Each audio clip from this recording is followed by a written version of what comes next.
8월 취업자 수가 한 해 전보다 불과 3천 명 늘어나는 등 고용 쇼크가 2달째 이어졌습니다. 실업자 수는 113만 명으로 8월 기준으론 외환위기 직후였던 1999년 이후 가장 많습니다.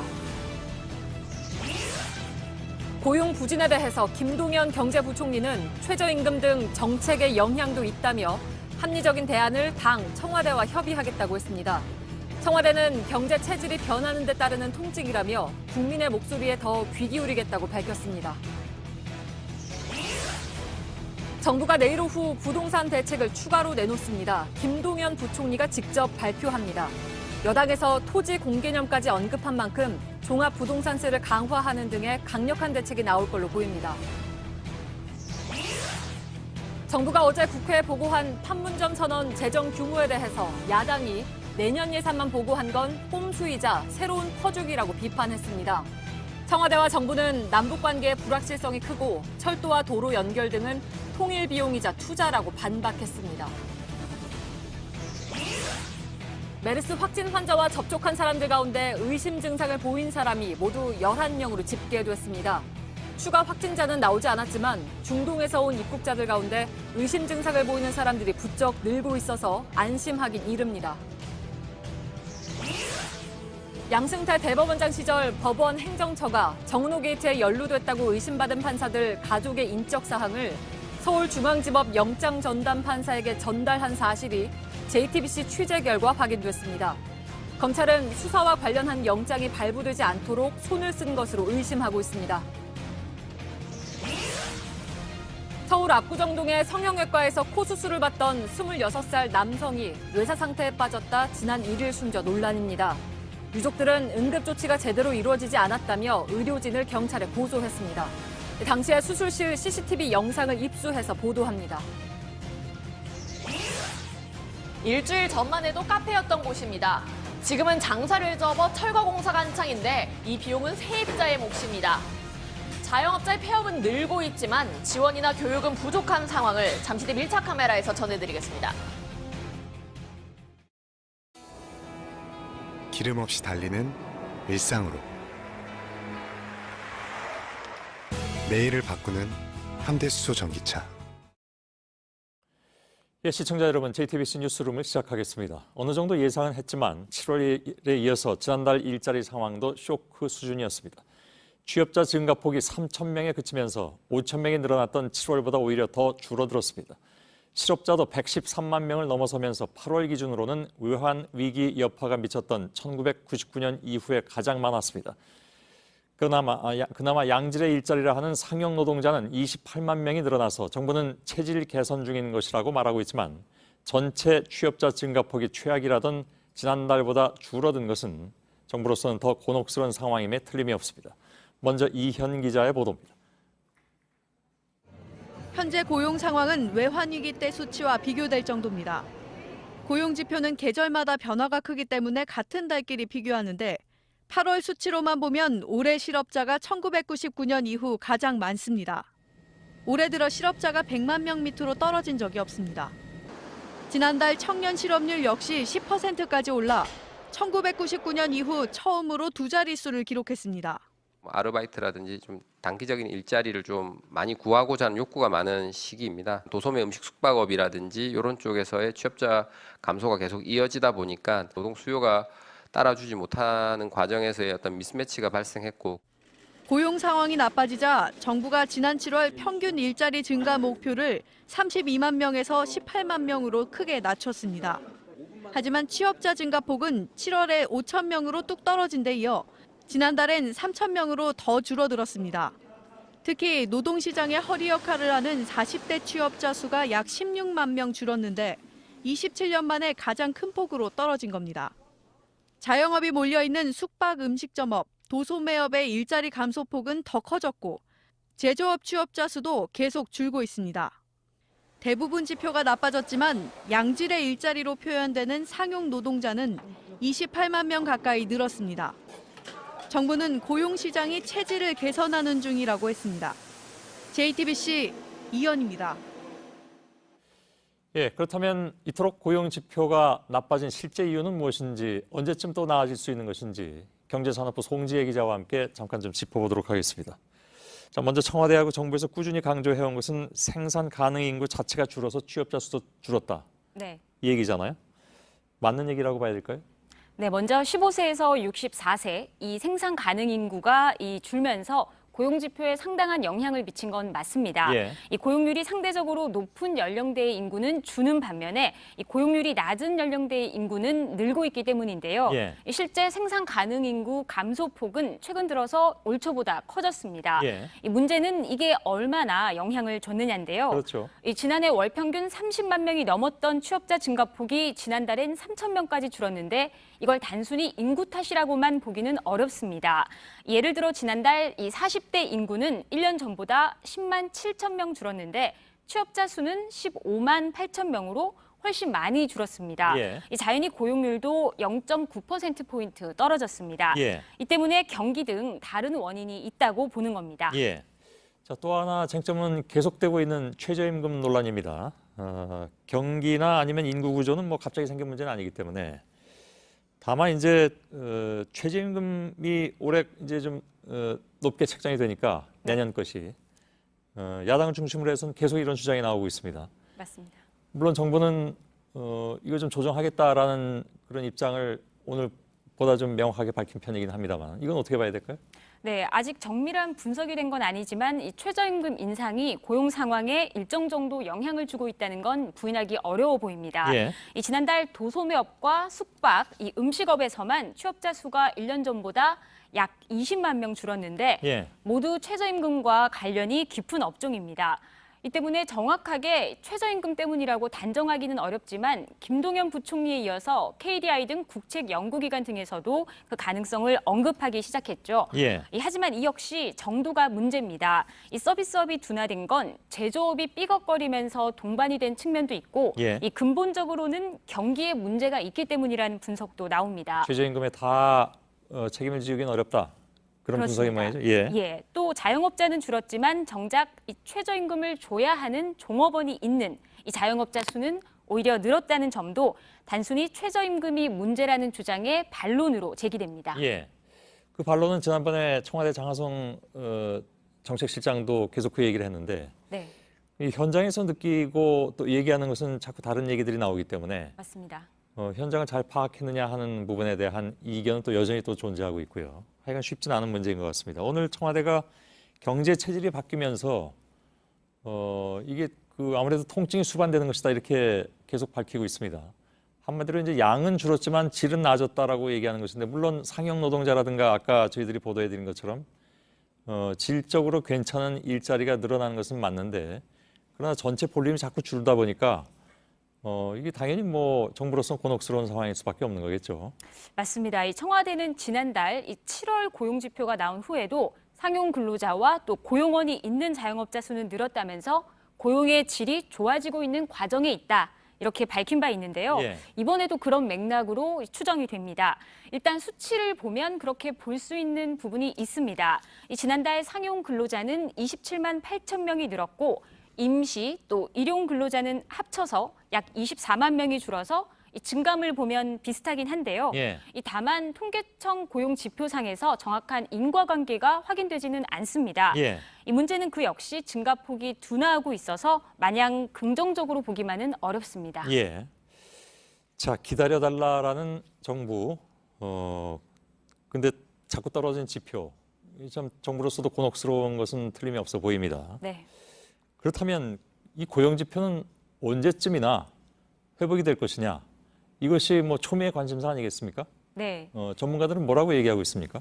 전문가들의 전망은 좀 엇갈리지만 한 가지 일치하는 건 한두 달 새 좋아지기는 어렵다는 겁니다. 누구도 그렇게 생각은 안 할 것 같습니다. 맞습니다. 이 장하성 청와대 정책실장은 올 연말쯤이면 고용 상황이 좋아질 거다 이렇게 내다봤고 이해찬 민주당 대표도 연말이나 내년 초쯤에 개선 효과가 나타날 거라고 전망을 했습니다. 예. 또 이목희 일자리위원회 부위원장은 일자리가 내년 2분기까지 상당히 개선되고 내년 하반기에는 괜찮은 지표가 나올 거라고 얘기하기도 했습니다. 어떤 배경에서입니까? 그게 좀 구체적으로? 예, 우선 이 지표에 가장 큰 영향을 준 이 제조업 구조조정의 여파가 어느 정도 마무리될 것이란 점에서죠. 예. 또 내년에는 470조 5천억 원 규모의 슈퍼 예산이 집행되면서 이 당장 정부가 만들어내는 일자리가 늘어날 예정입니다. 예. 또 기술적으로 보면 올 초부터 이 고용 지표가 워낙에 나빴던 만큼 이 상대적으로 내년은 더 나빠지기 어렵다는 점도 있습니다. 워낙 바닥까지 내려갔었기 때문에 기저 효과를 얘기하는 거죠? 맞습니다. 예. 이 문제는 지표와 관계없이 실제 시민들이 체감하는 일자리 상황이 개선될진데요. 예. 이 단지 일자리 대책을 넘어서 보다 구조적이고 장기적인 대책을 마련해서 이 국민을 설득할 필요가 있다는 지적이 나오는 건 그래서입니다. 예, 알겠습니다. 송지혜 기자였습니다. 예, 고용부진이 최저임금 탓이냐를 놓고 학계는 물론 정치권에서도 공방이 이어져 왔죠. 전부는 아니지만 일부 영향은 있었다는 것이 김동연 경제부총리의 입장이었고 지난번에 뉴스룸에 출연해서도 속도 조절에 대해서 애둘러 말했었는데 오늘은 속도 조절을 아예 공식화했습니다. 정책을 재점검하고 당 또 청와대와 대안을 협의하겠다는 겁니다.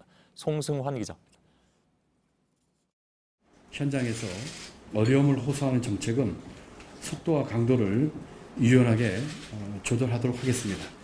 특히 탄력 근로제 단위기간 조정, 최저임금 인상 속도의 조절 등 김동연 경제부총리는 최근 고용 상황이 악화된 게 구조나 경기만으로 설명하기는 어렵다고 말했습니다. 정부 정책도 영향을 줬는데 대표적인 게 최저임금과 52시간 근무제라는 겁니다. 특히 도소매, 숙박, 음식점 등 최저임금의 영향을 많이 받는 것으로 짐작되는 업종의 고용이 줄어든 데 대해선 마음이 많이 무겁다고 말했습니다. 정책 대안에 대해 당청과 협의를 시작하겠다면서 속도 조절론도 공식화했습니다. 김 부총리는 이미 결정된 내년도 인상률 10.9%는 바꾸기 어렵다고 말했습니다. 다만 내후년 이후 속도가 낮아질 것이란 점을 예고해 시장에서 고용을 줄이지 않도록 유도하겠다는 겁니다. 52시간 근무제 보완도 시사했습니다. 김 부총리는 탄력근로제를 적용하는 단위 기간을 현재의 3개월보다 늘려달라는 업계의 요구와 관련해 합리적 대안을 만들어가겠다고 밝혔습니다. JTBC 송승환입니다. 청와대는 고용 지표가 당분간은 좋지 않을 것으로 예상은 하고 있었다고 했지만 오늘 나온 지표에는 충격을 받은 모습입니다. 김동연 부총리가 밝힌 속도 조절론에 대해서는 김 부총리와 생각이 다르지 않다. 소득주도 성장 정책의 강론은 앞으로 유연하고 탄력적으로 대처하겠다는 입장도 밝혔습니다. 정재윤 기자입니다. 청와대도 최저임금 인상에 대한 속도 조절을 언급했습니다. 청와대 고위 관계자는 최저임금에 대한 속도 조절에 대해서는 이미 내년 최저임금안이 결정되면서 예상할 수 있는 부분이었다며 속도 조절에 대한 고민을 갖고 있다고 말했습니다. 또 김동연 경제부총리와는 충분히 협의를 해왔고 앞으로도 협의하겠다고 했습니다. 김 부총리가 청와대와 다른 목소리를 낸다고 생각하진 않는다고 덧붙였습니다. 정부의 경제정책 기조인 소득주도 성장 관련해선 소득주도 성장의 강론에 대해 유연하고 탄력적으로 대처하겠다고 말했습니다. 문재인 대통령이 최근 소득주도 성장의 필요성을 강조한 만큼 현재의 정책 기조가 달라지진 않겠지만 청와대와 정부 고위 관계자가 속도 조절과 탄력적 대처를 강조했다는 점에서 일부 변화 가능성도 제기됩니다. JTBC 정지윤입니다. 정부의 부동산 대책은 내일 발표됩니다. 여당에서 토지 공개념까지 언급하면서 강력한 대책을 주문한 만큼 보유세 인상 폭이나 규제의 강도가 예상보다 더 강할 것이라는 전망이 나왔습니다. 정재우 기자입니다. 정부가 부동산 종합대책을 내일 발표하기로 했습니다. 여당과의 수위 조절, 부처 간 조율이 마무리되면서입니다. 여당에서 토지 공개념까지 언급하며 강력한 방안을 요구한 상황이라 예상보다 대책의 강도도 크게 높아질 것이란 전망이 나옵니다. 이에 따라 다주택자나 고가주택 보유자의 세금 부담은 더 커질 것으로 보입니다. 핵심은 종합부동산세 강화입니다. 최고 세율이 현재 2%에서 3%까지 오르고 세금 부담 상한도 현재 150%에서 300%까지 올라갈 가능성이 있다는 관측도 나옵니다. 투기 지역에선 1주택자에 대한 규제도 강화하는 방안이 포함될 가능성도 있습니다. 1주택자가 주택을 3년 이상 보유한 경우 최대 80%까지 공제 혜택을 주는 장기 보유 특별 공제 혜택을 60%까지 낮추는 방안 등입니다. 임대사업자에 주는 세금 감면 혜택도 현재보다 축소될 가능성이 큽니다. 대출 규제를 강화해 부동산 투기를 막는 방안도 유력합니다. 임대사업자에게도 담보 인정 비율인 LTV 규제를 적용해 돈줄을 죄는 방식 등이 거론됩니다. JTBC 정재우입니다. 정부의 부동산 대책에 일부 포함될 것으로 알려진 토지 공개념. 어제 민주당 이해찬 대표가 먼저 말을 꺼낸 바가 있죠. 지난 3월에 청와대가 공개한 개헌안에도 포함된 적이 있습니다. 이 개념을 뿌리로 하는 여러 가지 경제 정책들이 도입될 것이냐에 초미의 관심사가 되고 있습니다. 박유미 기자입니다. 더불어민주당 이해찬 대표는 어제 토지 공개념을 언급했습니다. 개념으로는 그 공개념을 도입을 해놓고 실제로 한 거진 20년 가까이 그 공개념의 실체를 만들지 않고서 토지는 공급이 안 되기 때문에 그 집값이 폭등할 수밖에 없는 그런 구조를 만들어 놨는데 이 자리에서 이재명 경기지사는 국토보유세를 도입하고 전액을 국민에게 기본소득으로 나눠주면 조세 저항이 줄어들 것이라고 제안했습니다. 이 대표는 지난달 30일엔 종부세 강화 대책을 주문한 데 이어 이달 3일엔 공급 확대, 4일엔 공공기관 지방 이전 입장을 밝혔습니다. 부동산 대책을 총망라한 발언들이 이어지고 있는 겁니다. 홍영표 원내대표는 오늘 기자간담회에서 내일 정부가 발표하는 대책에 토지 공개념이 반영된다고 강조했습니다. 하지만 조세 정책과 직접적으로 연결되는 이 같은 발언이 지나치게 성급하다는 우려의 목소리도 나옵니다. JTBC 박유미입니다. 이런 가운데 자유한국당은 긴급 기자회견을 열고 정부의 부동산 정책을 강하게 비판했습니다. 그동안의 정부의 부동산 정책으로 집값이 올라서 혜택을 본 것은 청와대 사람들이라고도 주장했습니다. 그러면서 대안으로 서울 한복판에 양질의 주택을 더 지어야 한다고 말했습니다. 강희연 기자입니다. 자유한국당은 정부가 집값 잡기에 실패했다고 포문을 열었습니다. 자고 일어나면 몇 천만 원, 또 자고 일어나면 몇 억씩 오르는 집값을 보면서 서민들의 박탈감은 이루 말할 수가 없습니다. 그러면서 집값 폭등의 덕을 청와대와 정부 인사들이 봤다고 주장했습니다. 장하성 청와대 정책실장을 겨냥했습니다. 모든 사람이 강남 살 이유가 없다. 그런데 그분 아파트가 1년 새 7억이 올랐다는 뉴스가 또 보도되었습니다. 허탈하지 않은 국민이 누가 있겠습니까? 강남 아파트 가지고 불과 1년 새에 웬만한 직장인들 연봉 10배에 해당하는 수익을 올리셨습니다. 축하드립니다.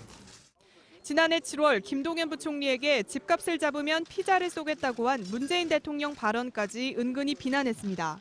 대통령께서 쏘신다던 피자는 집값 오른 장하성 실장께서 쏘시고 제대로 된 부동산 대책 만들어주시기 바랍니다. 한국당은 서울 중심에 집을 더 지어야 한다는 해법도 내놓았습니다. 정부가 경기 안산과 의왕 등 수도권 지역에 대규모 주택을 짓겠다고 했지만 경기권이 아닌 서울 중심에 양질의 주택을 지어야 한다고 말했습니다.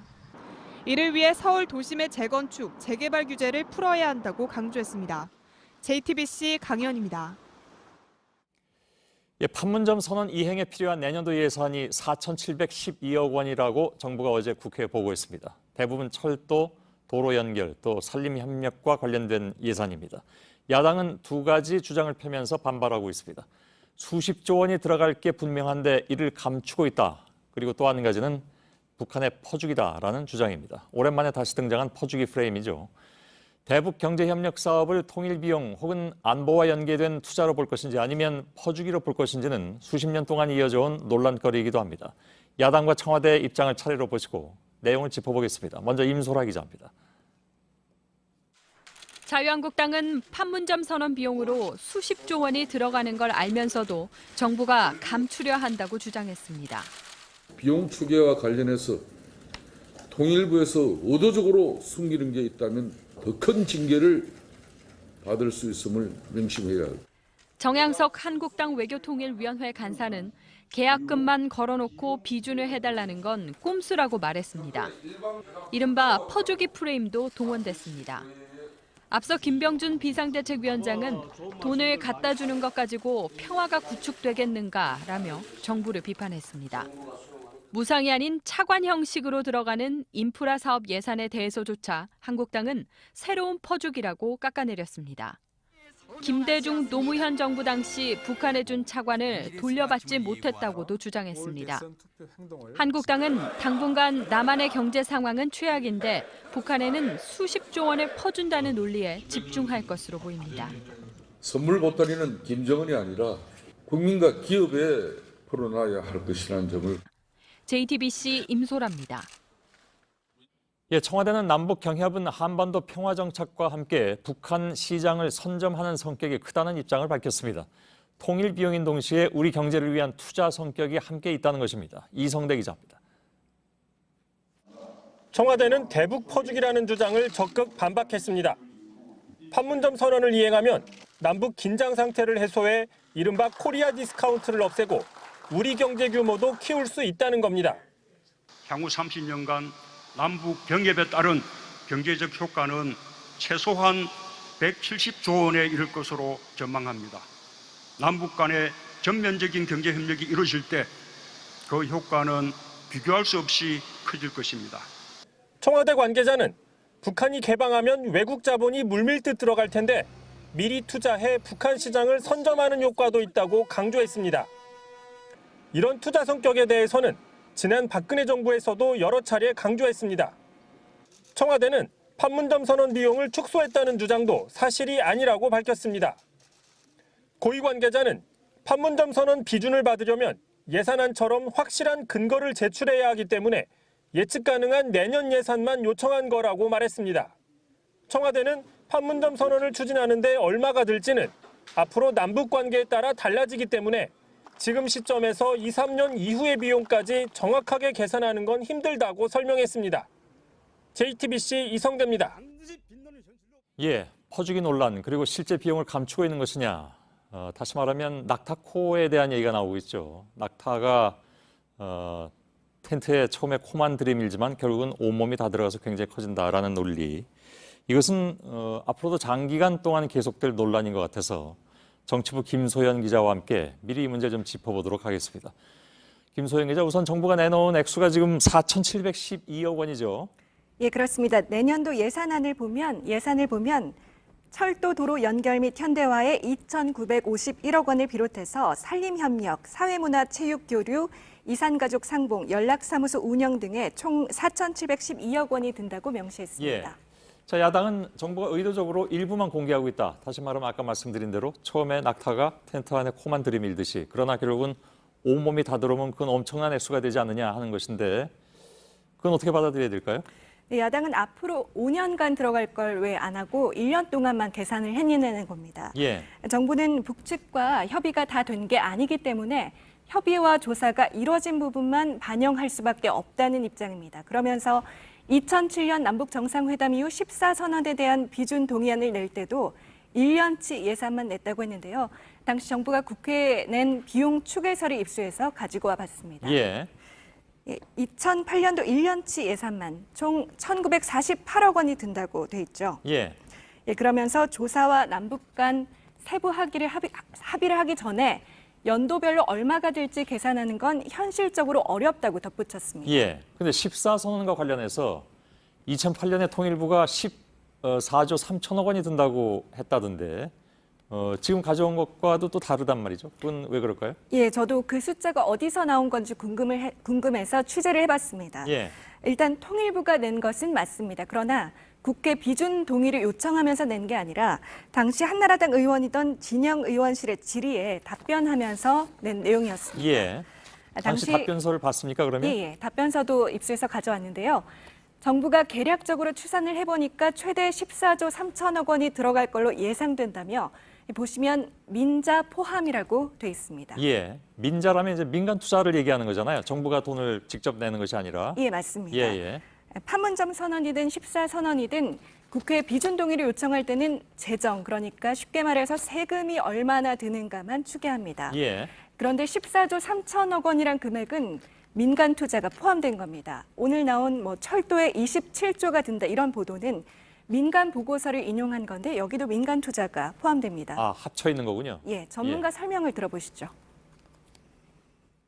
전문가들이 북한 철도 현대화는 다자적인 그 국제 기금을 모금할 수 있는 환경도 되고 그런 방식이 적합하다. 그거는 국회에 제출하는 자료에 포함시킬 필요가 없는 금액이잖아요.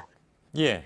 네, 세금 퍼주기 논란을 뒷받침하는 액수인데 정부 예산뿐 아니라 민간 투자를 포함해서 산정한 겁니다. 예. 기업 자본이 들어간다면 이제 기업이 뭐 자선단체는 아니니까 투자 가치를 다 따져보고 결정을 하게 되는 거잖아요. 근데 어차피 또 이게 또 퍼주기냐 아니면 투자냐 얘기로 돌아가겠군요. 예, 퍼주기 논란과 관련해서 청와대 고위 관계자는 북한이 개방하면 미국 등 외국 자본이 일제히 들어가서 인프라 개발 등에 깃발을 꽂고 경제권을 챙길 우려가 있다며 남북 경협의 초기 단계부터 세금 퍼주기 프레임으로 가는 것을 우려했습니다. 물론 북한에 대한 경제 제재가 풀리는 걸 전제로 한 얘기인데요. 그렇겠죠. 예, 그 이후에 북한 인프라 구축 비용을 과연 퍼주기로 접근하는 게 맞는가? 경제 논리로만 봐도 타당하지 않다는 얘기입니다. 예, 알겠습니다. 김소현 기자였습니다. 개성 남북 공동연락사무소가 모레 오전에 문을 열고 업무에 들어갑니다. 남측 사무소장은 천혜성 통일부 차관이 그리고 북측 소장은 조평통 부위원장이 맡기로 했습니다. 24시간 상시 소통 창구가 될 개성 사무소에는 통일부와 경제 관련 부처 등에서 파견 나온 공무원 30여 명이 상주합니다. 북한과 미국이 2차 정상회담 조율에 들어간 것으로 전해졌지만 아직까지 구체적인 일정은 나오지 않고 있습니다. 미국은 아직 폼페이오 국무장관의 방북 계획이 없다면서도 은유적으로 희망은 내비쳤습니다. 다만 김정은 국무위원장이 언급한 것처럼 트럼프 미 대통령 첫 임기 내 비핵화를 이루려면 핵신고와 종정선언의 맞교환을 넘어서는 획기적인 빅딜이 필요하다는 분석이 나왔습니다. 신진 기자입니다. 외교안보 라인 고위 관계자는 트럼프 대통령의 첫 임기가 끝나는 2021년 1월까지 비핵화를 달성하기 위해선 파격적인 조치가 필요하다고 말했습니다. 기존의 핵신고와 종전선언을 맞교환하는 수준으로는 첫 임기 내에 비핵화를 달성하는 게 어렵다는 겁니다. 구체적으로 북미 간 사전 실무 접촉에서 ICBM 해체나 대북 제재 완화와 같은 진전된 조치가 나와야 기대하는 비핵화 속도를 맞출 수 있다는 분석이 나옵니다. 다만 시간이 많지 않다는 점을 양측이 알고 있는 만큼 윈윈 카드를 전격적으로 낼 가능성도 있습니다. 미국 국무부는 마이크 폼페이오 장관이 당장 방북할 계획은 없다면서도 은유적으로 방북 희망 의사를 밝혔습니다. But I can tell you flat Stanley, he's burning a hole in my pocket and he really wants to go. 플랫 스탠리는 지난달 헤더 나워트 미 국무부 대변인이 폼페이오 장관의 방북 계획을 발표하며 북한에 함께 데려가겠다고 소개한 동화 주인공입니다. JTBC 신진입니다. 네, 메르스 환자가 나온 지 닷새째입니다. 오늘 의심 환자가 한 명 더 늘긴 했지만 그동안 의심 증상을 보였던 10명은 모두 음성으로 최종 판정됐습니다. 하지만 중동에서 입국한 사람들 가운데 의심 환자가 부쩍 늘고 있어서 아직 안심하긴 이릅니다. 이정엽 기자입니다. 오늘까지 메르스 확진 환자와 접촉한 이들 중 의심 증상을 보인 사람은 모두 11명입니다. 오늘 1명이 추가됐는데 1차 검사에선 음성 판정이 나왔습니다. 나머지 10명은 2차 검사까지 음성이었습니다. 아직까지 추가 감염자는 나오지 않았지만 안심하긴 이릅니다. 어제 의심 증상을 보여 공항에서 격리된 여성을 포함해 최근 중동에서 온 입국자들 가운데 의심 증상자가 눈에 띄게 늘었기 때문입니다. 확진 판정을 받은 이모 씨와 같은 비행기를 탔던 사람을 제외하고도 지난 토요일 이후에만 21명이 의심 증상을 보였습니다. 올 들어 9월 초까지 의심 증상자가 169명인 걸 감안하면 발생 빈도가 며칠 새 크게 높아졌습니다. 사우디아라비아를 비롯한 중동 국가에선 언제든 메르스가 발생할 수 있는 상황입니다. 특히 현지 병원에서 2차 감염되는 경우가 많아 교민이나 파견 근로자들도 안심할 수 없습니다. 한편 확진자 이모 씨가 이용한 택시에 탔던 승객들은 모두 확인됐습니다. 이에 따라 일상 접촉자는 435명으로 어제보다 20명 넘게 늘었습니다. 이들 중 외국인 10명은 아직까지 연락이 닿지 않아 건강 상태를 확인하지 못하고 있습니다. JTBC 이정엽입니다. 오늘 새벽 부산에선 한 남성이 112에 전화를 걸어서 자신이 메르스에 걸린 것 같다고 신고했습니다. 경찰이 어렵게 소재를 파악해서 확인해 보니까 술 취한 남성의 오인 신고였습니다. 더 허탈한 건 경찰이 문의했을 때 신고자에게 직접 1339로 전화하게 하라며 떠넘긴 부산시 공무원들의 대응입니다. 구석찬 기자입니다. 지구대에서 경찰관이 갑자기 방역복을 입습니다. 더신과 장갑, 마스크도 착용하고 순찰차에 오릅니다. 오늘 새벽 1시쯤 메르스에 감염된 것 같다며 112로 전화를 건 53살 박모 씨를 찾아 나서는 겁니다. 외국인하고 3일 전에 술을 마셨는데 뭐 발열 있고 뭐 설사도 한다. 그런데 박 씨는 곧 휴대전화를 꺼버렸습니다. 경찰은 부산시 메르스 관리팀장에게 이 사실을 통보했습니다. 하지만 연락을 받은 담당 팀장은 자신은 집에 있으니 다른 팀장에게 연락하라고 했습니다. 다른 팀장은 신고자를 찾아 직접 메르스 신고 번호인 1339에 전화하도록 하라고 답했습니다. 우리 지침에 시가 바로 시기보를 받지 않습니다. 결국 경찰이 1339에 신고했고 질병관리본부는 관할 보건소로 통보했습니다. 경찰은 5시간 동안 수소문한 끝에 인근 주택가에서 112에 신고했던 박 씨를 찾아냈습니다. 출동 3번째 만이었습니다. 조사 결과 박 씨는 술을 마신 상태였고 메르스 감염 증상은 없는 것으로 판명됐습니다. 부산시는 뒤늦게 대처가 안일했던 것 같다며 초동 대응 시스템을 다시 한번 점검하기로 했습니다. JTBC 구석찬입니다. 서울 압구정동의 성형외과에서 20대 대학생이 코 수술을 받다가 뇌사 상태에 빠져 끝내 숨졌습니다. 이 학생은 마취 상태에서 혈압이 떨어져 심장이 멈췄는데 당시 의료진이 응급조치를 어떻게 했는지 수술실 CCTV에 담겼습니다. 영상을 본 유족들은 의료진을 경찰에 고소했습니다. 이상엽 기자입니다. 마취 의사가 수술대에 오른 26세 이모 씨에게 마취를 합니다. 갑자기 이 씨의 혈압이 떨어지자 목 부위를 주무른 뒤 집도의가 예정대로 코 수술을 합니다. 하지만 10여 분이 지나 마취 의사는 집도의에게 수술 중단을 요청하고 심폐소생술을 실시합니다. 뇌사 상태에 빠진 이 씨는 지난 1일 숨졌습니다. 유가족은 의료진이 제대로 응급조치를 하지 않았다며 경찰에 고소했습니다. 코 수술하는 의사는 이렇게 발장을 탁 끼고 이러고 그냥 툭 써가지고 이래 있고 마취 의사는 한 손으로 했다가 이러면 저끼리 막 웃고 죽어가는 짐승한테도 난 그렇게는 안 하지 싶어요. 병원 측은 의료진 과실 여부는 경찰이 조사 중이고 당시 응급조치가 적절했는지 판단하긴 어렵다고 했습니다. 당시 집도의는 마취 의사가 환자 상태를 판단하고 결정했기 때문에 자신은 지켜볼 수밖에 없었다고 했습니다.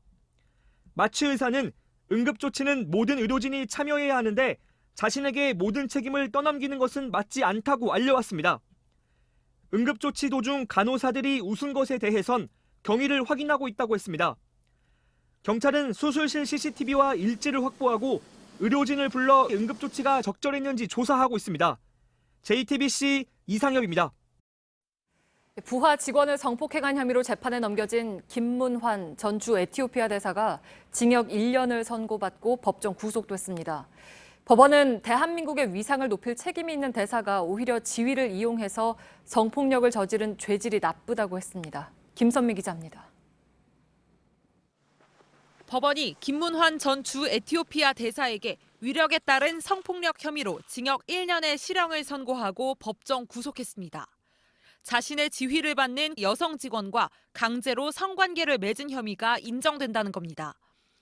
앞서 외교부는 이 같은 취지의 제보를 받고 현지에서 조사를 한 뒤 김 전 대사를 파면하고 대검찰청에 고발했습니다. 재판 과정에서 김 전 대사는 성관계를 갖기 전에도 2차례 신체 접촉을 했고 피해자가 행동을 받아줬다고 생각했다며 혐의를 부인했습니다. 하지만 법원 판단은 달랐습니다.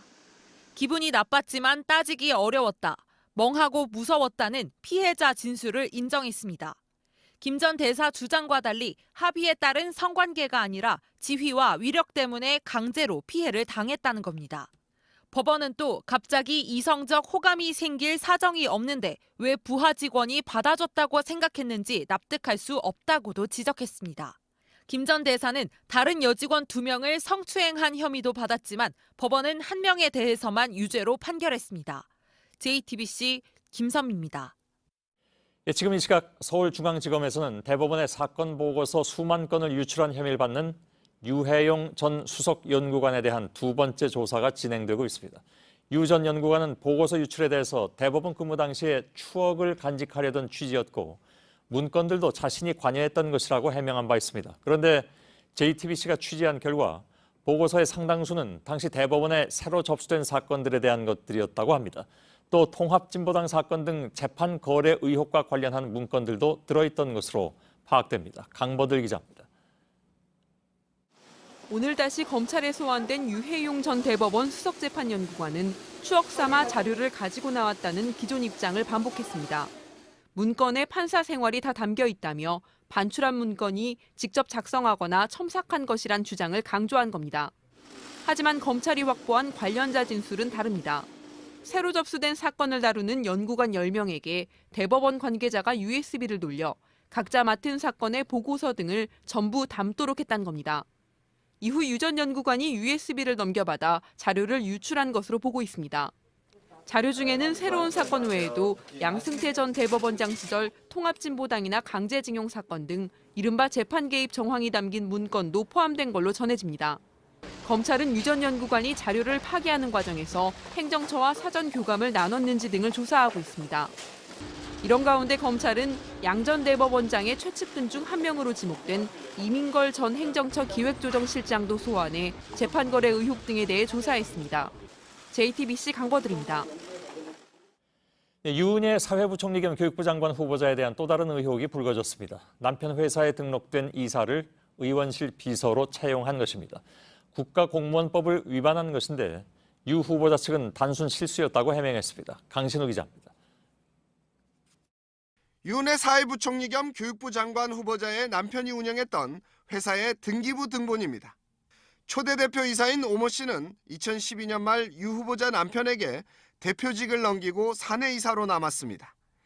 그런데 알고 보니 오 이사는 2012년부터 유 후보자 국회의원실 7급 비서로 채용돼 활동하고 있습니다.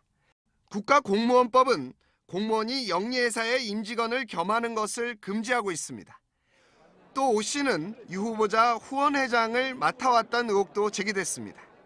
국민 세금으로 남편 회사 직원의 월급까지 챙겨준 유 후보자는 대한민국 교육의 수장이 될 자격이 없다고 보고 있습니다. 그저 좋은 엄마, 좋은 아내로 남아주십시오. 이에 대해 유 후보자 측은 오 씨는 사내이사로 이름만 올려놨을 뿐 월급을 받거나 활동은 하지 않았다고 해명했습니다. 또 후원회장은 아니고 후원의 회계만 담당했다고 덧붙였습니다. 유 후보자는 이에 앞서 피감기관 소유 건물에 지역구 사무실을 냈다는 것과 위장 전입 문제가 제기된 바 있습니다. 이 때문에 현재 청와대 청원 게시판엔 후보 지명 철회를 요구하는 인원이 6만 6천 명을 넘어섰습니다. JTBC 강신우입니다. 유학 간 자녀의 생활비를 대려고 현지 법인을 세운 대기업 사주가 있고 해외 공연 수익금을 페이퍼 컴퍼니에 감춘 연예기획사 대표가 있습니다. 이런 여기의 탈세가 적발되면서 작년에 추징한 세금만 1조 3천억 원이 넘습니다. 국세청은 대기업은 물론 연예인, 의사, 교수 등 여기의 탈세 혐의가 있는 93명에 대해서 최근에 세무조사에 들어갔다고 밝혔습니다. 박영우 기자입니다. 서울의 한 대형 연예기획사. 이 회사는 한류 스타를 앞세워 해외에서 여러 차례 공연했습니다. 공연은 성공적이었고 거둔 수익만 70억 원에 달했습니다. 하지만 세금은 제대로 내지 않았습니다. 연예기획사 사주 A씨는 법인세를 내지 않으려고 홍콩에 페이퍼 컴퍼니를 만들었습니다. 공연 수익을 이 회사로 보내 감춘 겁니다. 국세청은 이 연예기획사에 법인세 90억 원을 추징하고 사주 A씨는 검찰에 고발했습니다. 탈세를 위해 사주 자녀가 유학 간 나라에 현지 법인을 세운 곳도 있습니다. 거래 대금인 것처럼 위장해 법인에 돈을 보내면 자녀가 생활비로 썼습니다. 국세청은 이처럼 조세 회피처를 활용해 재산을 빼돌린 93명에 대해 세무조사에 들어갔다고 밝혔습니다. 여기엔 대기업 사주 일가는 물론 유명 연예인, 교수 등 전문직도 포함되어 있는 것으로 알려졌습니다. 여기 탈세 조사 역량을 제고하고 고의적, 악의적 여기 탈세 행위에 대해서는 엄정 고발 조치하겠습니다. 국세청은 지난해의 경우 233건의 역외 탈세를 조사해 1조 3,192억 원을 추징했습니다. JTBC 박여우입니다. 명성교회 담임 목사 부자 세습을 합법이라고 판단한 대한예수교 장로회의 통합교단의 결정에 대해서 소속 목사들과 장로들이 제동을 걸었습니다. 교단의 최고 의결 기구인 총회에 올려서 세습을 인정한 헌법 해석이 잘못됐다고 판단하고 이 판결을 내린 재판 구건을 모두 바꾸기로 결정했습니다. 조보경 기자입니다. 대한예수교 장로회 통합교단을 대표하는 목사와 장로 1,300여 명이 모였습니다. 매년 열리는 총회 자리입니다. 이번엔 명성교회의 세습을 인정하는 지난달 재판국 판결이 주된 의제로 올라왔습니다. 참석자들은 찬반 토론 끝에 다수결로 재판국 전원을 교체하기로 뜻을 모았습니다. 대의원들에게 물어서 저분들을 제척시켜 주시기를 바랍니다. 그리고 새롭게 공천하시기를 바랍니다. 이에 앞서 어젯밤엔 대의원 투표에서 1,360명 중 849명이 세습을 합법이라고 결정한 교단 헌법위원회 해석이 잘못됐다고 판단했습니다. 이번 결의에 따라 새롭게 구성된 재판국이 명성교회 세습과 관련된 재심 재판을 맡게 될 전망입니다. 재심을 신청한 비대위 측은 새 재판국이 공정한 재판을 해주길 바란다고 말했습니다. JTBC 조보경입니다. 병역을 피하기 위해서 일부러 살을 찌운 서울대생들 소식을 어제 전해드렸죠. 이들뿐만이 아니라 지난 6년 동안 병무청이 적발한 병역 기피자는 300명에 달합니다. 저희들이 그 방법을 좀 살펴봤는데 예를 들면 허벅지에 찰흙을 붙여서 몸무게를 늘린 경우도 있었습니다. 심수미 기자입니다. 생활용품점에서 흔히 살 수 있는 1.3cm 높이의 스펀지입니다. 25살 광모 씨는 올해 2월 신체 검사를 받을 당시 이 스펀지를 머리카락 속에 몰래 넣었다가 적발됐습니다. 키를 늘려서 원래보다 훨씬 마른 체형으로 신체 검사 결과가 나오게 해 현역 입대를 피하려 한 겁니다. 체중을 키의 제곱으로 나눈 신체 질량 지수 BMI가 17보다 낮거나 33 이상이면 4급 판정을 받을 수 있습니다. 2015년 광주에서는 고도 비만자로 위장하려던 남성이 허벅지에 2.16kg의 찰흙을 붕대로 감아붙였다가 적발되기도 했습니다. 2012년 병무청 특별사법경찰이 출범한 이후 붙잡은 병역 기피자는 292명. 이 가운데 체중을 무리하게 조절한 사례가 80건으로 가장 많았습니다. 최근에는 병역 멘탈 수법이 다양화, 진홍화되고 있습니다. 따라서 디지털 포렌식 장비를 도입하는 등 고도화된 수사 기법으로 철저히 수사하고 있습니다. 고학력자들의 경우 서류 조작 등 훨씬 정교한 방법의 범행이 가능한 만큼 병무청은 각별한 주의를 기울이고 있습니다. 해외 대학에 입학 원서까지 넣었던 외국인 학교 졸업생이 중졸 학력으로 행세하며 4급 판정을 받은 사례도 있습니다. JTBC 심소희입니다. 최근 경기도 부천의 한 주택가에 10cm 넘게 땅이 꺼지는 집안 침하 현상이 나타났습니다. 도로와 건물 곳곳이 갈라지기도 했습니다. 주민들은 인근 대형 병원의 증축 공사 때문이라고 주장했습니다. 정혜성 기자입니다. 경기도 부천의 한 주택가입니다. 도로부터 주택 담장, 건물 외벽 곳곳에 금이가 있습니다. 10cm 이상 땅이 가라앉은 곳도 눈에 띕니다. 틈새로 사람 손이 들어갈 정도입니다. 작년부터 시작이 돼갖고 점점 커져가지고 이번 비로 인해가지고 좀 더 심해졌어요.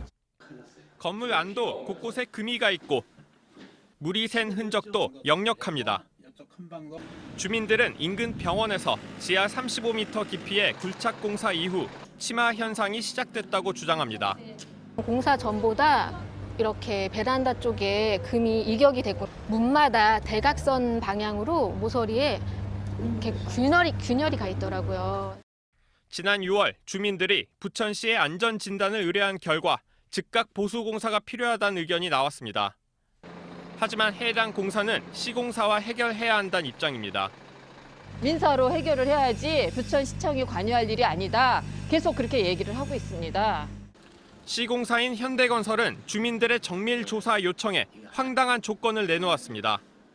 정밀 안전 진단 결과에 따라 철거 상태가 아닌 보수 필요 상태가 나오면 조사 비용을 민원인이 부담해야 하고 추가 민원도 중단해야 한다는 겁니다. 보수가 저희가 봤을 때는 필요가 없어요. 그러니까 안전진단이 필요가 없어요. 자체적으로 안전진단 기술원에 의뢰한 조사 결과 큰 문제가 없다는 겁니다. 하지만 해당 보고서를 확인한 결과 공사장 등 물리적 외력의 작용 가능성을 배제할 수 없다고도 나와 있습니다. 지자체와 시공사가 책임을 미루는 사이 주민들 불안은 커지고 있습니다. JTBC 정혜성입니다. 식중독 사고가 잇따르고 있습니다. 최근 영남 지역에서만 고등학교 3곳에서 250여 명이 식중독 의심 증세를 보였습니다. 아침 저녁으로 선선해지긴 했지만 조금만 방심하면 가을에도 식중독에 걸릴 수 있습니다. 배승주 기자입니다. 경남 창원의 이 학교에선 지난 9일부터 학생 16명이 설사와 복통, 발열 증세를 보였습니다. 이 중 한 명의 가건물을 채취해 검사한 결과 살모넬라균이 검출됐습니다. 창원의 또 다른 고등학교 학생 45명도 비슷한 증상을 호소했습니다. 최근 문제가 된 풀무원의 초코 케이크가 공급된 학교는 아닙니다. 하지만 다른 업체가 만든 케이크가 지난 5일과 6일에 각각 제공됐습니다. 저는 그 케이크 먹는 기억이 나요. 일단 교직원 중에는 지금 현재 그런 증세는 없어요. 교육청은 원인이 밝혀질 때까지 이 업체 케이크 공급을 중단했습니다. 앞서 경주의 한 고등학교 학생들이 지난 5일부터 이틀간 청소년 수련원에 다녀왔는데 이후 190여 명이 식중독 증상을 보였습니다. 식중독은 음식이 상하기 쉬운 여름에 가장 많이 발생하지만 가을에도 만만치 않게 나타납니다. 지금 날씨가 선선해져서 음식물이 부패하지 않을 수 있다 생각하지만 균은 쉽게 증식할 수 있기 때문에 전문가들은 요즘도 한낮 기온은 여름만큼 오르고 특히 조리실은 찜통 온도가 유지되는 만큼 식재료 관리를 철저히 해야 한다고 조언합니다. JTBC 배승주입니다. 지난 4일 삼성전자 기흥 사업장에서 발생한 이산화탄소 누출 사고의 사망자가 오늘 한 명 더 늘었습니다. 사고 당시 의식을 잃고 병원에 이송됐던 협력업체 노동자 2명 가운데 김모 씨가 결국 숨졌습니다. 그런데 취재진이 사고 당일 삼성전자와 119 상황실의 통화 녹취록을 입수한 결과 당시 삼성 측은 해당 노동자의 의식이 돌아왔다고 밝힌 것으로 확인됐습니다. 또 삼성 측이 사고가 벌어지자 담당 부처의 피해 상황을 은폐하고 119 출동을 막았다는 의혹도 제기됩니다. 최하은 기자입니다. 삼성전자 반도체 기흥 사업장에서 이산화탄소 유출이 감지된 건 지난 4일 오후 2시쯤입니다. 자체 소방대가 출동해 질식으로 의식을 잃은 작업자 3명을 병원에 옮겼습니다. 삼성전자는 한 명이 숨진 뒤에야 소방서와 환경부 산하 한강유역 환경청 등에 신고했습니다. 당시 삼성전자와 환경청 관계자 119 상황실이 주고받은 통화 녹취록입니다. 신고 직후인 오후 4시 8분 119 상황실이 환경부 화학물질안전원과 나눈 통화 내용입니다. 119에서 상황을 묻자 안전원은 삼성전자에 전화를 했는데 모르쇠로 일관하고 전화를 끊었다고 말합니다. 119 상황실은 5분 뒤 삼성 기흥 사업장 관계자에게 직접 전화를 걸었습니다. 이산화탄소 사고 관련해 출동이 필요하냐 묻자 삼성 측은 상황이 종료됐다며 출동할 필요가 없다고 답했습니다. 20여 분 뒤 기흥 사업장 방제실에 다시 연락해 구체적인 사고 경위 등을 물었습니다. 인명피해 상황을 묻자 삼성 측은 3명 중 2명의 의식은 현재 돌아와 병원에 있다고 말했습니다.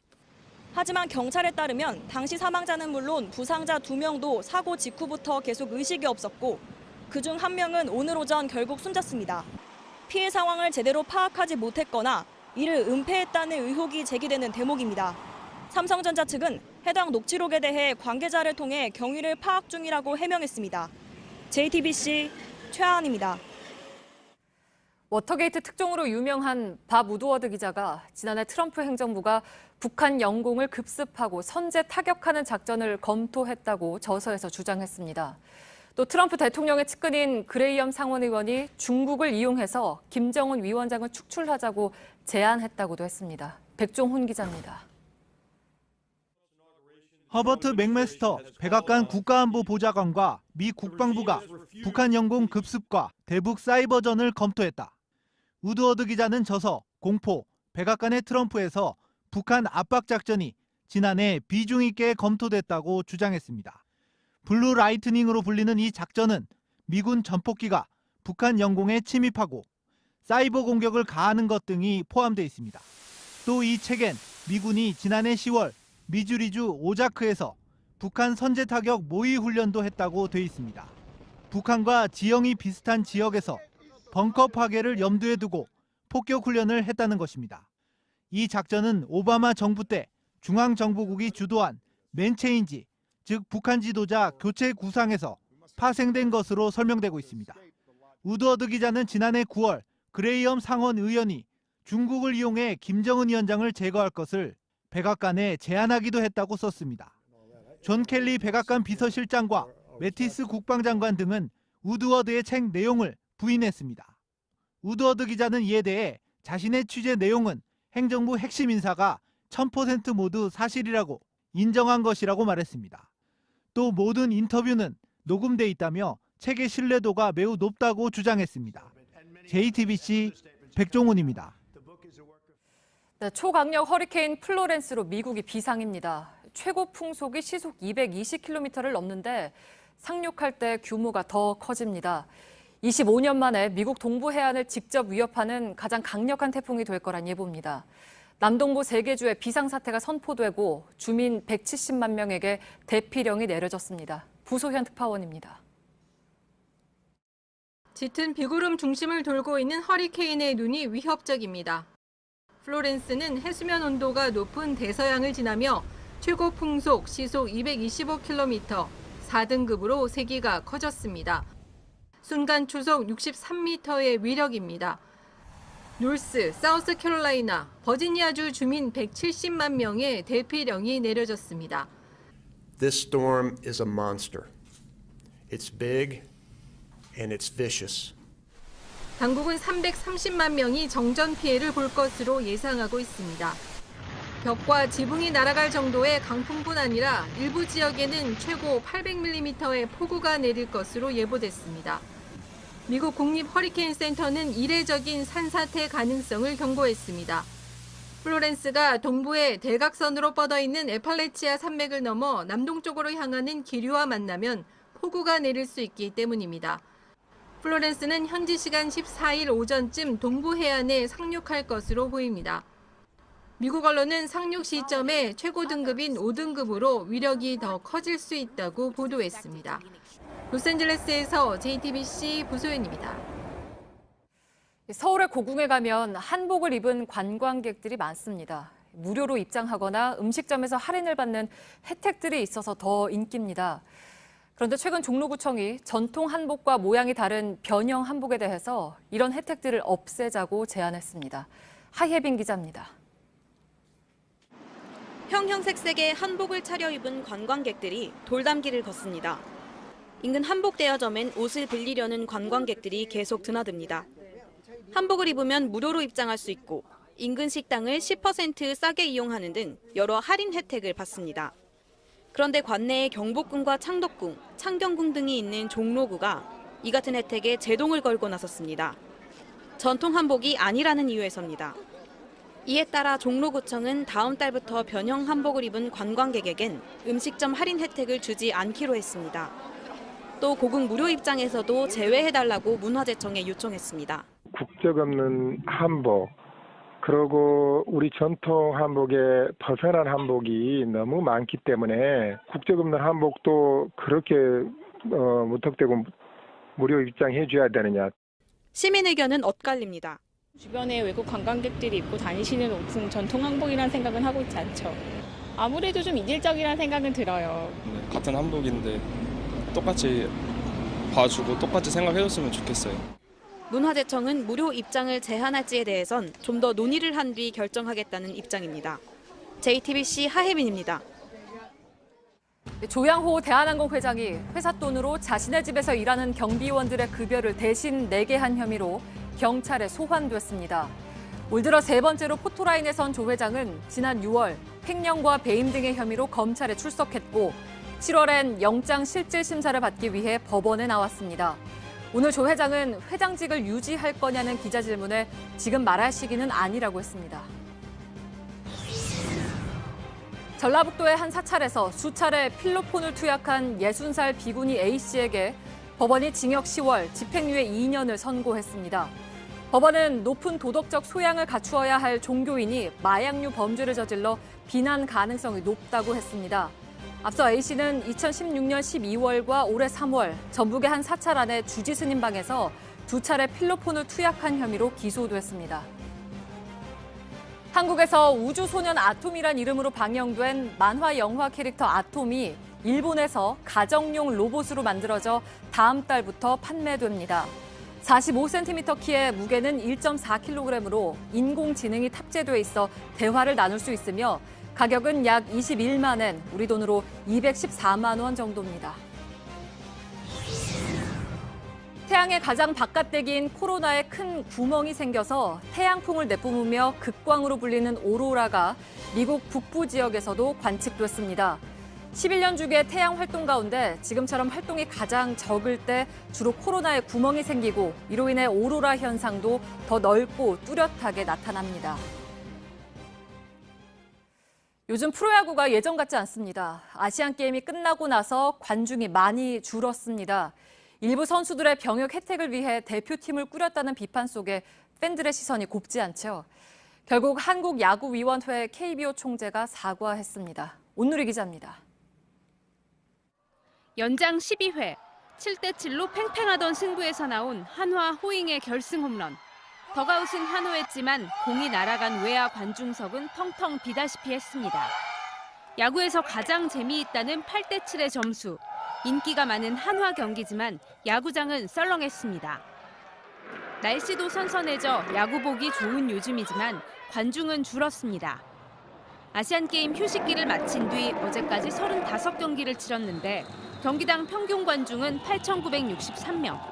아시안게임 이전과 비교하면 야구장을 찾은 팬들은 경기당 2,300명 정도 줄었습니다.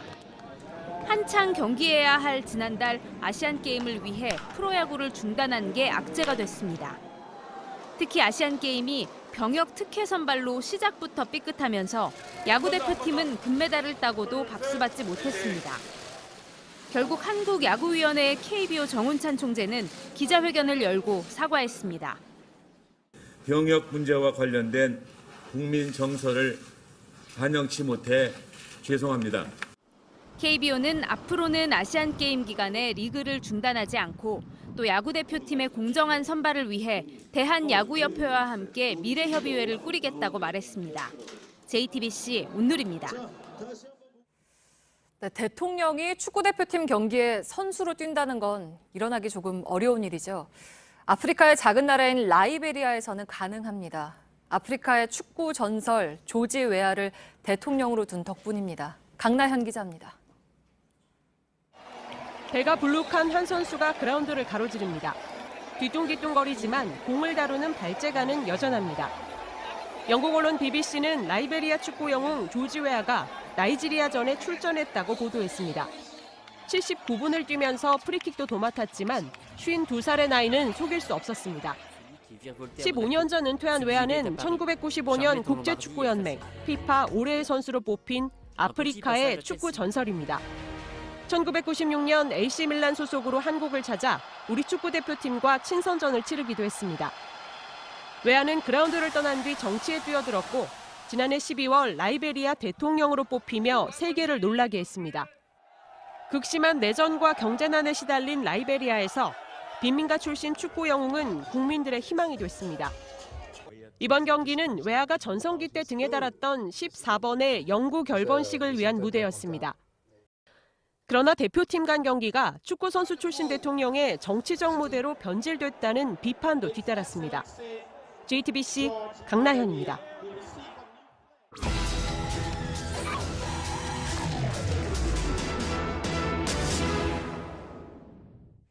위기를 호소하는 자영업자들의 사연들이 요즘 많습니다. 실제로 폐업을 신고한 자영업자가 지난해 42만 명에 달합니다. 문제는 폐업을 하는 과정에서도 고통이 만만치 않다는 겁니다. 밀착 카메라 구혜진 기자입니다. 폐업한 카페 철거 작업이 한창입니다. 이런 카페 시설물뿐만 아니라 벽체까지 다 철거를 해야 하는데요.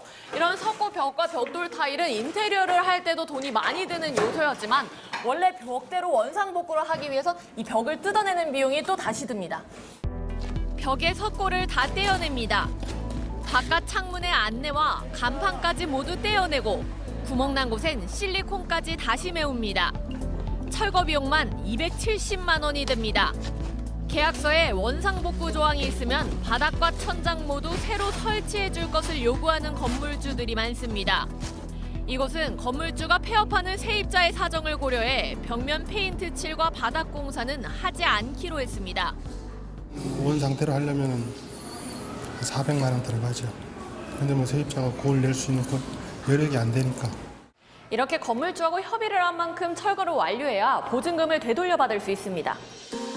원상복구 비용 때문에 보증금을 아예 포기하는 사람들도 많습니다. 많이 늘었어요. 작년까지만 해도 한 달에 2건, 3건밖에 없었는데 지금 한 달에 10건 이상 되니까. 폐업을 하면서 남는 집기들도 헐값 처분을 감수해야 합니다. 최근 폐업이 빨라지면서 신제품과 다름없는 중고품들이 시장에 쏟아지고 있기 때문입니다. 업소용 주방 가전을 판매하는 서울 황학동의 주방거리입니다. 이쪽 창고는 냉장고만 모아놓은 곳인데요. 거의 새 것이나 다름없는 업소용 냉장고들이 매물로 나와 있습니다. 이것과 마찬가지로 새 것 같은 냉장고들이 창고 안쪽에도 가득합니다. 그릇이나 냄비, 불판 등이 중고인지 알기 어렵습니다. 깨끗한 것만 사지 아주 지저분한 건 안 사요. 지금은 너무 포화 상태가 돼가지고 너무 많이 나오니까. 10년 만에 문을 닫은 식당에서 나온 집기들은 버려집니다. 오랫동안 사용해 기름때가 가득한 집기들은 물론이고 아직 쓸만한 집기들도 폐기물 신세를 면치 못합니다. 한 식당이 폐업하면서 나온 주방기구만 1톤 트럭으로 2대 분량입니다. 하지만 이 주방기구가 너무 낡아서 중고로 처리할 수 없는 탓에 이 폐기물을 처리하는 데만 100여만 원이 듭니다. 폐업 당시 세금 신고를 하지 않아 가산세를 무는 경우도 많습니다. 뭐부터 해야 될지 모르시는 거예요. 폐업 신고는 세무서 가서 잘 하시는데 부가세 부분에 대해서는 신고를 많이 누락하시는 분들이 많아요. 이 때문에 폐업을 전문적으로 처리해주는 사설업체들도 때 아닌 호황을 누리고 있습니다. 이렇게 철거까지 해보는 경우는요, 이번이 처음인데 예상했던 것보다 굉장히 많이 들어가더라고요. 정리를 타이밍을 놓치니까 오히려 0에서 끝나는 게 아니라 마이너스에서 끝나는 경우도 많더라고요. 지난해 주요 자영업 8개 업종 폐업률은 창업률보다 높았습니다. 사업 실패가 남의 이야기가 아닌 겁니다. 하지만 한 번 실패했다고 해서 삶이 끝나는 것은 아닙니다.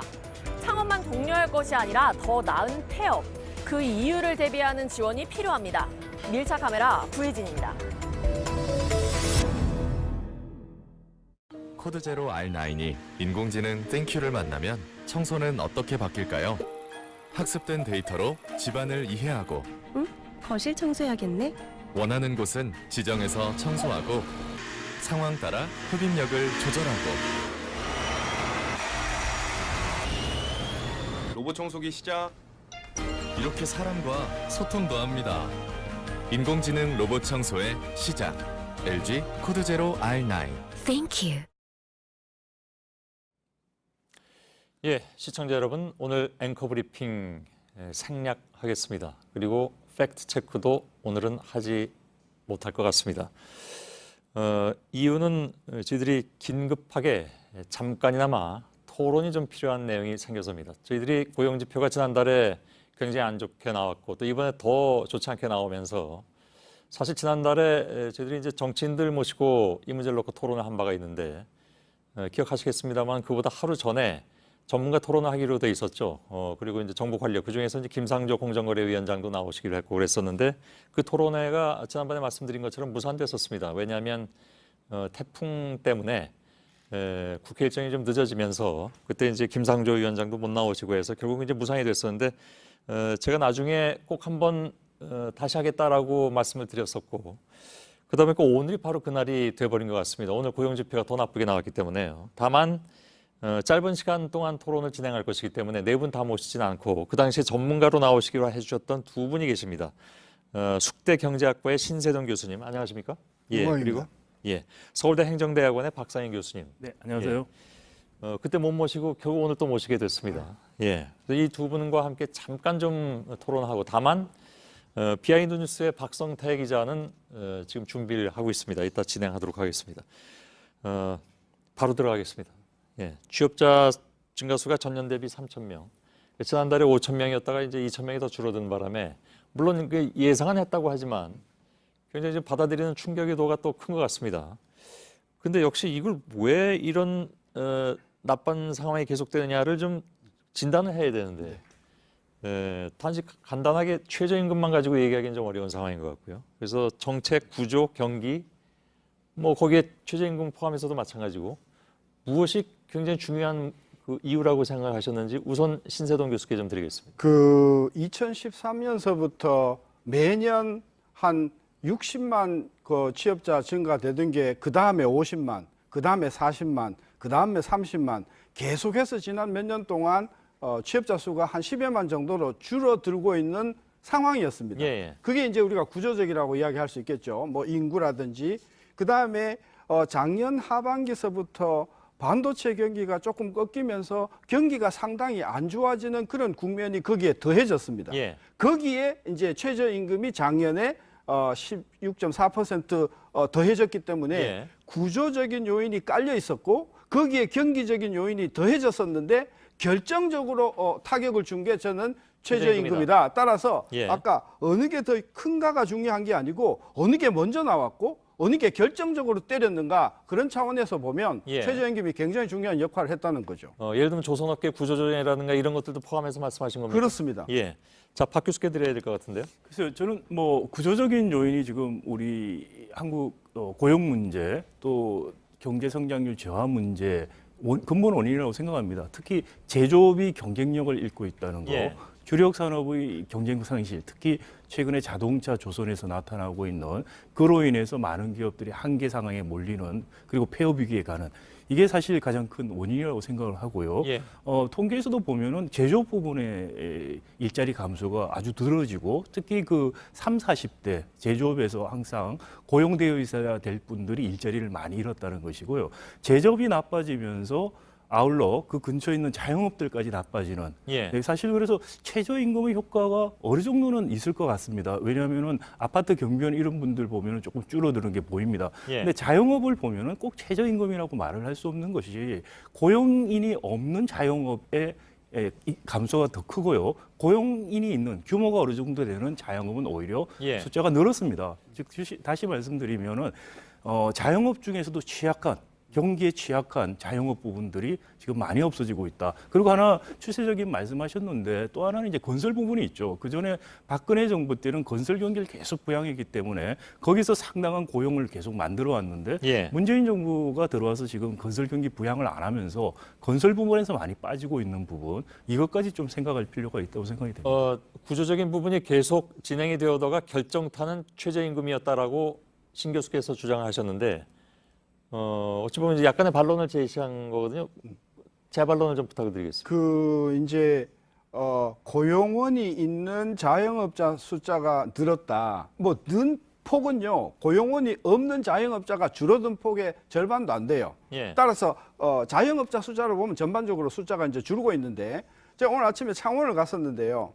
창원에가 이제 주로 제조업 기지인데 제조업에서 계속해서 40대, 50대가 해고가 되면서 자리를 잃으면서 이분들이 다 자영업자로 옮겨간다는 겁니다. 따라서 자영업자가 특히 고용이 있는 자영업자가 늘어난다는 것은 이 경기가 나빠질 때 제조업의 경기가 나빠질 때 나타나는 독특한 특징이기 때문에 그것 때문에 일자리의 질이 좋아졌다고 주장하는 것은 저는 상당히 그 좀 상황을 제대로 파악을 못하는 것이라고 보는 거죠. 다시 박 교수님 드리겠습니다. 근데 신 교수님 말씀하신 게 제가 말씀드린 것을 사실 확인시켜 주신 거고요. 어떤 면에서 확인시켜 준 겁니까? 지금 고용원이 없는 자영업자가 줄어들고 있는 자영업자는 늘어났다. 고용원이 없는 자영업자, 그러니까 가족끼리 경영하는 데죠. 거기는 사실 최저임금의 영향을 받지 않습니다. 여기가 나빠졌다는 것은 그 지역의 경기 아까 차관 말씀하신 지역 경기가 나빠졌고 그 제조업 위기에서 온다는 측면이고요. 그럼에도 불구하고 고용원이 있는 자영업을 더 늘렸다는 말은 최저임금을 더 주고도 사업을 더 늘렸다는 겁니다. 물론 그것이 자발적인 것보다는 제조업에서 퇴출되면서 그러면서 퇴직금 받아 나온 걸로 시작을 했는데요. 그러면 제가 이 자료를 드릴게요. 작년 7월 대비 금년 7월에 2,700만 근로자의 평균 주당 근로시간이 1.7시간 줄어들었습니다. 그러면 2,700만 명의 근로자가 주당 1.7시간에 52주 하면은 그 시간당 10,000원으로 따지면 지난 1년 동안 근로자의 근로소득이 약 25조 줄어들었습니다. 예. 그러면 25조에 해당되는 근로시간과 근로소득이 줄어든 결정적인 이유가 뭐냐? 경기 요인도 있지만 최저임금의 상승으로 인해서 근로시간이 평균적으로 굉장히 많이 줄었다라고 하는 것을 방증한다고 보는 지금 거죠. 말씀하신 것도 제조업 이야기신데요. 제조업 지금 자동차라든지 조선 쪽에서 나가는 부분들이 근로시간 단축이라든지 최저임금을 올려서가 아니고 그 부분에 경기가 안 좋고 여기서 1.7시간이 구조가 안 줄어들었다는 좋아서 그런 거는 거죠. 제조업 그 고용인은 2,700만 근로자에 뭐 한 400만, 500만밖에 안 되니까 전체 2,700만 명의 근로자의 평균 근로시간이 주당 1.7%. 총량이 지금 중요한 게 아니고 아까 지금 다시 돌아와서 자영업자 아까 말씀을 하셨지만은 예. 고용원 없는 자영업이 주로 줄어들었다는 게 고용원 있는 자영업은 오히려 늘었는데 줄어들었다는 것이 최저임금 효과 때문에 자영업이 일자리가 줄었다는 것을 입증을 못한다고 저는 생각이 되고요. 오히려 반대를 가르친다고 생각되고 또 고용 시간을 지금 52시간 줄인 효과가 있다는 말씀을 하시는 분도 계시는데 사실 300인 이상에 해당이 되고 예. 그리고 지금 위반에 대해서 행정적인 조치도 취하고 있지 않기 때문에 6개월 동안 유예됐으니까. 그렇습니다. 그러니까 고용 시간을 맞아요. 단축한 52시간 부분은 이야기하는 게 아니고 예. 최저임금 상승으로 인해서 전반적으로 제조업이나 그 서비스업에서 전반적으로 근무 시간이 줄어드는 게 최저임금 상승분이 지금 신 교수님 말씀하신 대로 결정적으로 영향을 끼치기 시작한 시기가 언제쯤이라고 판단하고 계십니까? 저는 작년 8월, 9월서부터 서비스업 쪽에서는 본격적으로 취업자 수가 증가폭이 급격하게 감소하면서 최근에 예. 마이너스로 들어왔죠. 작년 8월에 최저임금분이라면 그 전해 그러니까 결정된 걸 말씀하시는 거죠? 아니죠. 작년 7월에 결정이 되었고 결정되고 그게 결정이 돼서 금년 1월부터 실시한다고 하니까 자영업자들은 미리 선제적으로 근로자들을 줄이거나 근로시간을 줄이거나 아니면 사업을 줄이거나 데이터상 보면은 그렇게 나타난 건 아니고요. 또 하나는 이제 교란 요인이 뭐가 있냐면은 이제 사드 요인이 들어가는 것이죠. 그렇기 때문에 일방적으로 생각할 수는 어렵고요. 예. 근데 작년 12월에 원래 최저임금이 인상되는 것 때문에 자영업이라든지 이런 데서 고용의 조정이 어느 정도 일어난 것은 보입니다, 사실. 예. 그럼에도 불구하고 지금 일어나고 있는 최저임금 올린 것이 지금 한 8개월 정도 지속이 됐는데요. 예. 이것 때문에 갑자기 경기가 문제가 생겼다, 일자리가 확 늘었다. 이건 참 제가 생각하기 어렵고요.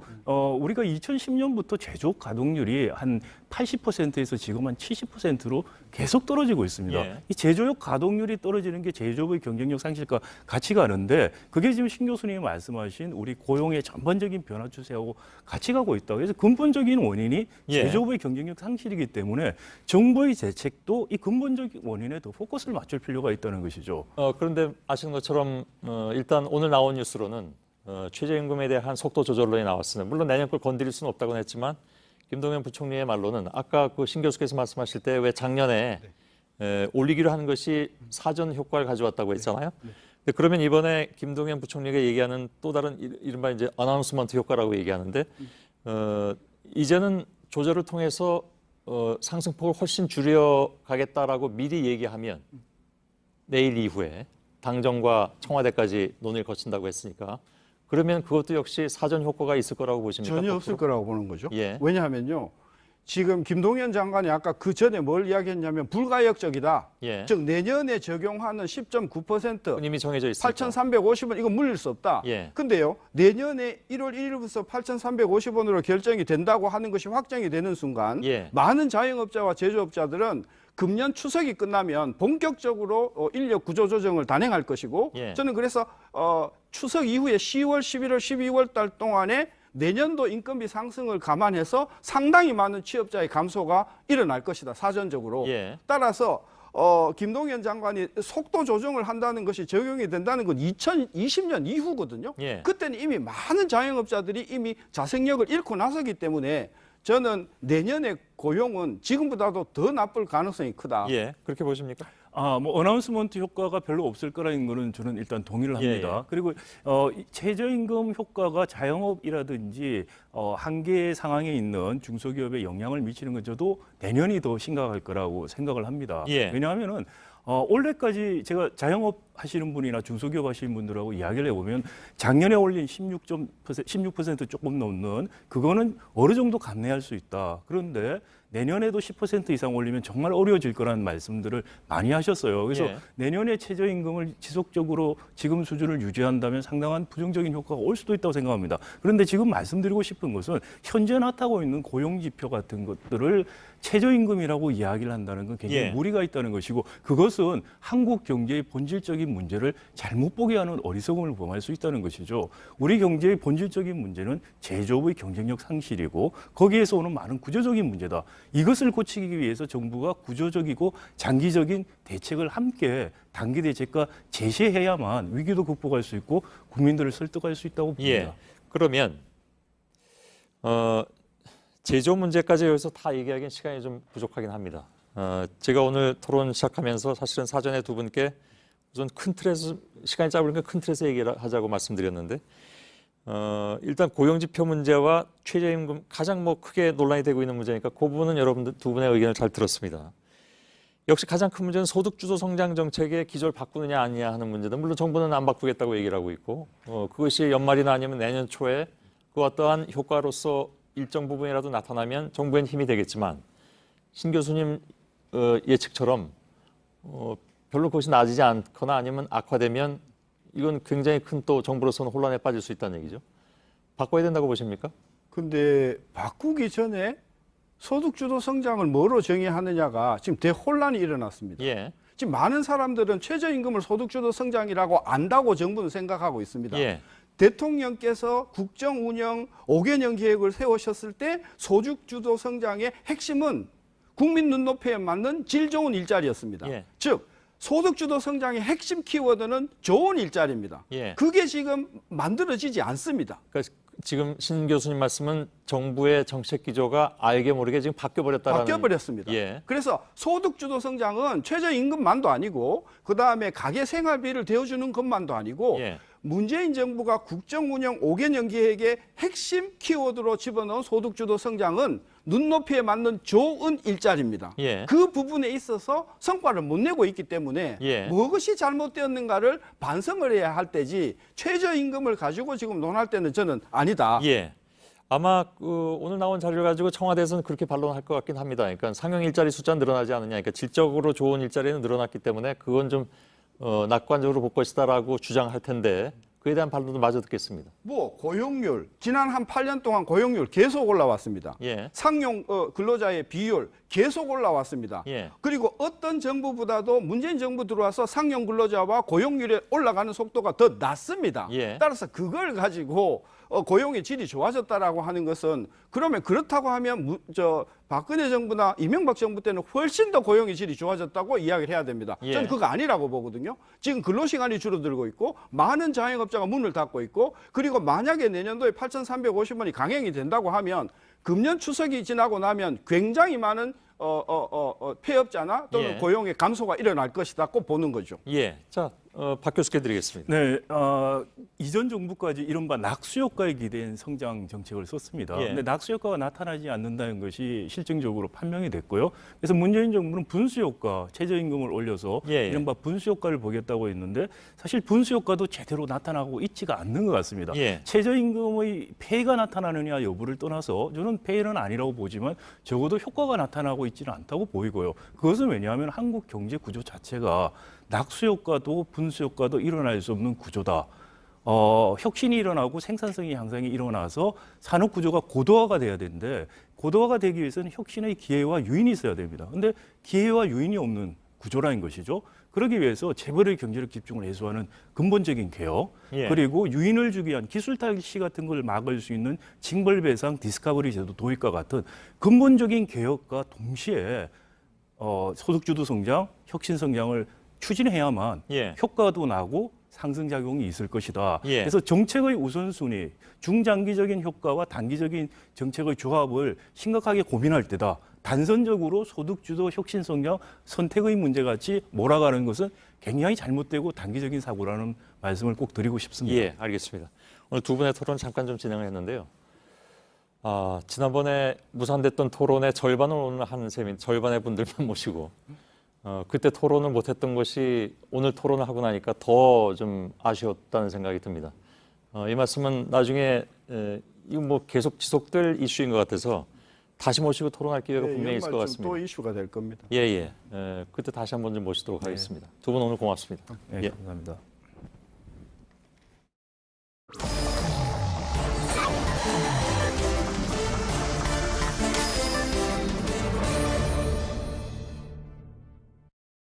예, 마지막으로 비하인드 뉴스를 시작하겠습니다. 박성태 기자가 나와 있습니다. 어서 오세요. 예. 첫 번째 키워드 열까요?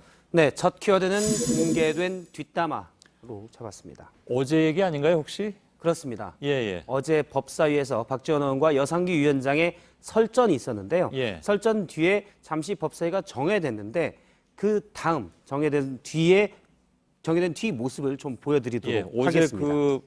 법사위는 저희 뉴스 끝난 다음에 더 얘기가 많이 돼가지고 오늘도 내내 뭡니까 실검에도 떠 있고 그렇다고 하대요. 두 사람이 계속 실검의 1, 2위에 올랐었습니다. 잠깐 영상을 보도록 하면 정회가 선포된 뒤에 저렇게 여상규 위원장이 정회 선포하고 화를 내고 나간 뒤 모습을 잠깐 보면 일부에서는 한숨 소리도 나왔었고요. 박지원 의원이 계속 분을 사귀지 못하는 가운데 김관영 바른미래당 원내대표와 일부 여당 의원들이 가서 위로하기도 했습니다.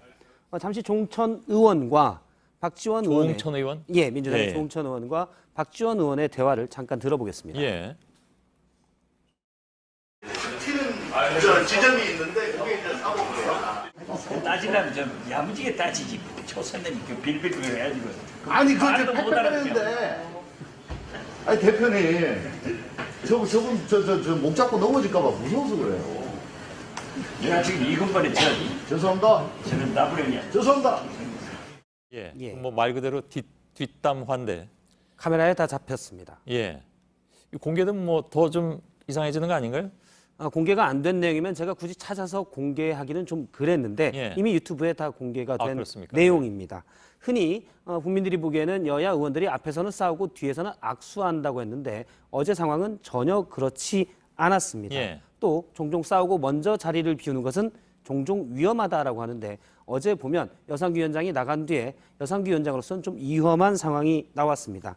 박지원 의원은 오늘 길게 페이스북에 관련 내용을 얘기를 하고 사과를 또 했습니다. 고성한 이유에 됐고 이유야를 막론하고 상임위에서 고성이 오간 것을 진심으로 사과한다, 용서 바란다 했습니다. 여상규 위원장의 입장도 제가 조금 전에 확인을 해서 들을 수가 있었습니다. 조금 전에 페이스북에 글도 올렸는데요.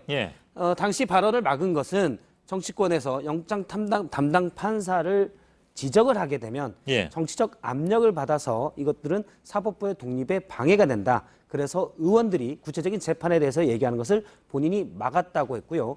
또 고성을 낸 거에 대해서는 사과한다고 했습니다.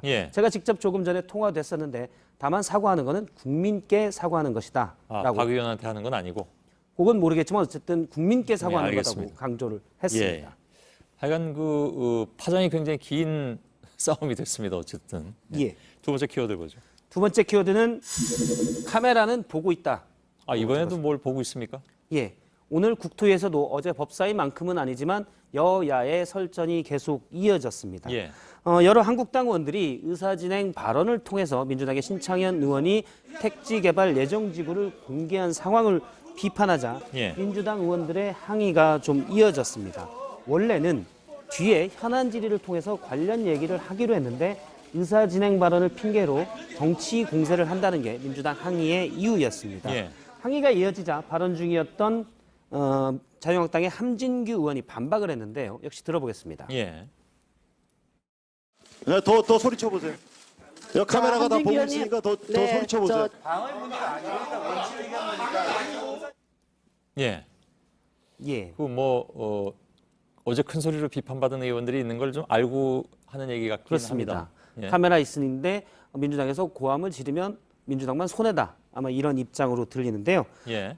사실 한국당 의원들의 의사진행 발언을 계속 말린 것은 같은 한국당의 박순자 국토교통위 위원장입니다. 예. 일단 예정된 법안부터 처리하고 현안 질의를 통해서 관련 얘기를 하기로 이미 합의가 돼 있는 것 아니냐라는 입장이었는데요. 예. 하지만 일부 야당 의원은 우리가 무슨 법안 처리하는 기계냐라고 얘기하기도 했고 여야의 설전이 계속 오가자 박순자 위원장이 급기야는 정회를 선포했습니다. 이때 표현도 잠깐 들어보겠습니다. 예. 상임위원장 의사 진행에 대해서 문제 제기를 하고 날뛰면은 이 의사 진행은 할 수가 없습니다. 예. 사실 오늘 국토의 공방은 여야 모두가 손해라고 할 수 있는데요. 여당은 법안 처리가 늦어졌기 때문에 역시 손해고 야당은 원래대로 현안 질의에서 관련 내용을 했으면 국토부 장관까지 출석시킨 가운데 보다 적극적으로 할 수 있었는데 그 기회를 잃었습니다. 예. 일부 여당 의원은 야당이 신창희 의원 사건을 부각시키기 위해서 정치 공세를 좀 심하게 한 거 아니냐라는 느낌을 받았다고 얘기하기도 했습니다. 예, 알겠습니다. 키워드가 하나 더 있는데 예. 제가 오늘은 시청자 여러분께 욕먹을 각오를 하고 예. 2개만 하겠습니다. 인터넷에 관련 텍스트를 올리도록 하겠습니다. 정말 입장 곤란하게 만드시는군요. 알았습니다. 오늘 토론이 조금 더 예전보다 가서 양해해 주시라고 믿습니다. 수고했습니다. 예. 네, 내일 제주엔 최고 50mm, 남해안에는 20mm가량 비가 오고 오후에 그칩니다. 아침 기온은 오늘보다 조금 오르겠습니다. 예, 저희들은 내일도 최선을 다하겠습니다. 여러분 고맙습니다.